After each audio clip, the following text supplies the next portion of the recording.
aid also in other cases. So, Madam Chair, sino ka? Kanina ka pa nagbibideo sa akin. Who are you? Ay, Sino ka? Sa office ko yan. Kaya, ayoko nang masyadong lagyan pa ng asin ng sugat, pero syempre kailangan managot, no? Managot sila. So ano ngayon ang kanilang rules sa organisasyon nyo? So yun po, of course, yung immediate process of action natin, nirelieve natin sila.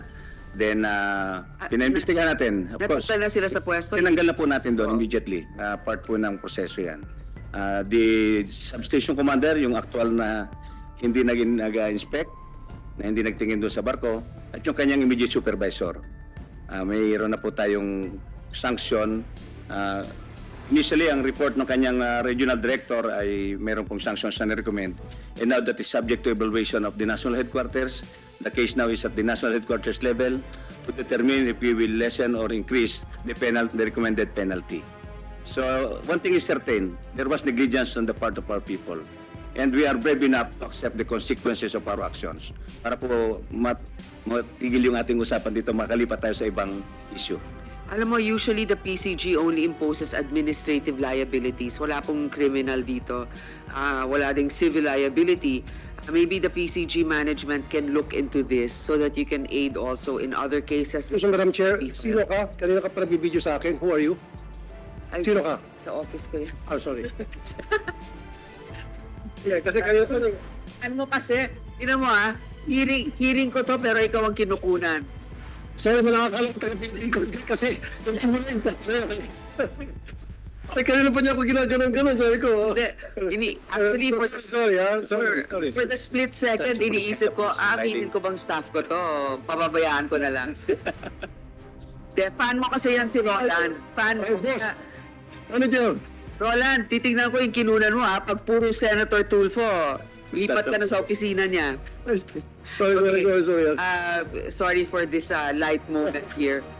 Go ahead. To continue, Madam Chair, this is the reason why the very early age of this investigation, nalaman natin na may negligence, and this is in coordination, of course, with the investigation jointly conducted by the PNP and the leadership of the Coast Guard doon sa area. So kaya nandiyan po, in coordination with the PNP and the Coast Guard, we allowed the PNP to include our personnel in the charges of negligence. Criminal is a criminal case. So meron na po. Sir, Madam Chair. actually, before you ask, tatanungin ko sana yung Marina mag-present, pero siguro dapat pagkatapos po ng tanong niyo, pumunta na tayo sa kapitan at sa mga, Yes. di ba? Madam Chair, ito ang sinasabi ko na ako po ay nag-craft ng panukalang batas na para pag nangyari ulit ito, sana wag na po. Halimbawa na nangyari ulit ito at maliwanag na may kapabayaan ang taga-Philippine Coast Guard Marina, dapat ganun din matik. Makakulit sila ngayon para maging fair. Ano, yung kapitan ng barko, of course, may kapabayaan siya, pero yung kanyang kapabayaan, same din yung bigat ng kapabayaan ng Philippine Coast Guard.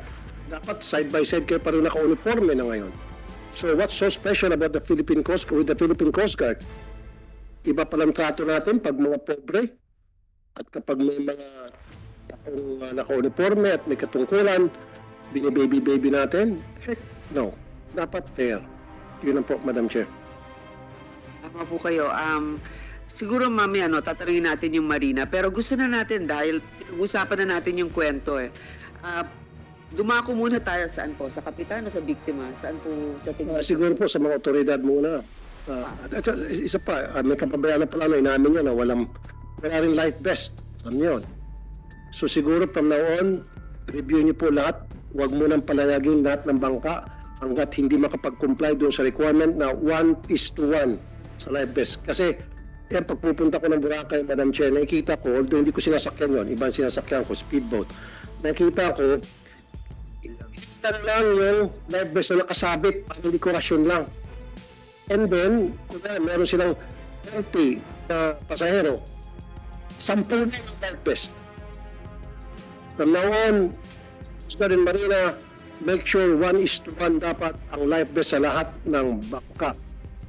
Actually, Senator Tulfo, it's a good thing you mentioned this kasi I'd like to commend also the one in Romblon, yung Philippine Coast Guard doon.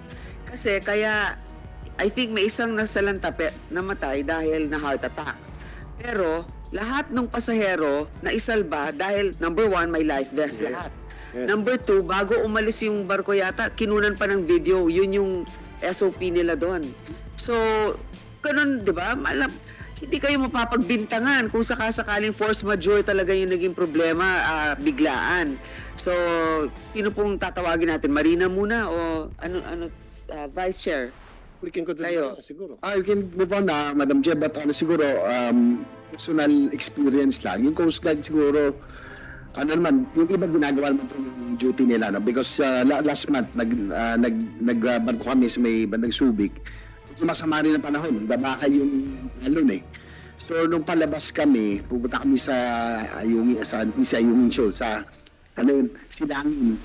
Binag-warn sila. Sabi ko, medyo masama ang panahon, ha? So, sana ganun din po, Madam Chair, Senator Tulfo na Admiral, na pasabing na talagang ginagawa naman ng iba eh. No? Kasi siguro ito, sana wag na pong maulit. And I commend others na at least sila po narinig ko mismo sa radyo, masama po ang panahon, baka pinarniin kami. So I hope dapat gawin ng gawin para maiwasan na yung mga ganitong sakuna. Alam mo yung sinabi ni Senator Tulfo tungkol sa kung may kaya, medyo nakakalusot, no? Alam mo, hindi lang sa ganun sa mga resort at mabuti inaalagaan natin ang mga turista natin. Pero like kunwari sa Palawan, alam ko pagka masama ang panahon, yung Coast Guard stricto talaga, hindi ka pwedeng makalayag.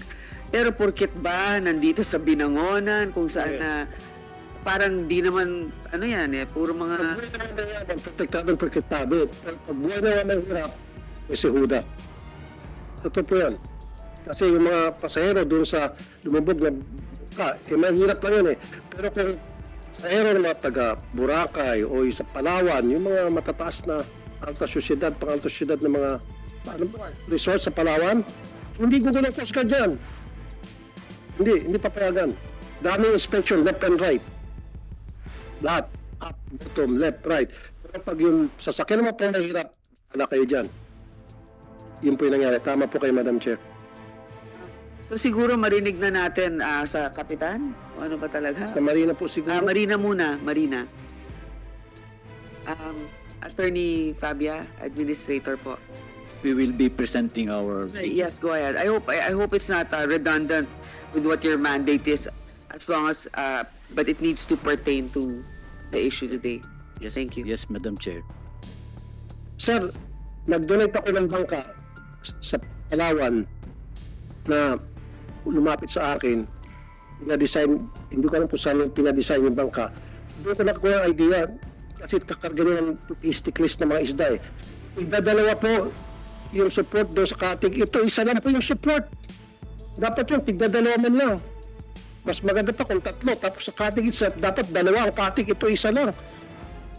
Yung sumasahid sa dagat na katig. Doon pa lang dapat makita na po ng mga engineers ninyo. Meron po kayo nag-inspect. Diba? Yun po yung sinasabi ko. Wag mo na po sisihin yung Philippine Coast Guard, please. Sabihin nyo na po pagpapagpapag nyo. Wag mo na po kami sabihin na presyo, insurance. Wag po namin yun. Gusto namin, in aid of legislation, that's why we're investigating. Kami pagkukulang na meron kayo lapses para gagawa kami ng batas na hindi na maulit yan.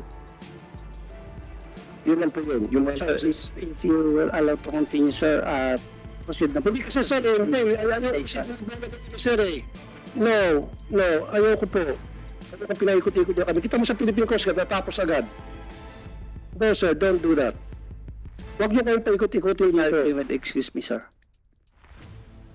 Lalo kitang didinin. Paikotin ako, lalo kitang didinin. Mamaya, kalkayin ko pa yung biyahe niyo dyan sa abroad.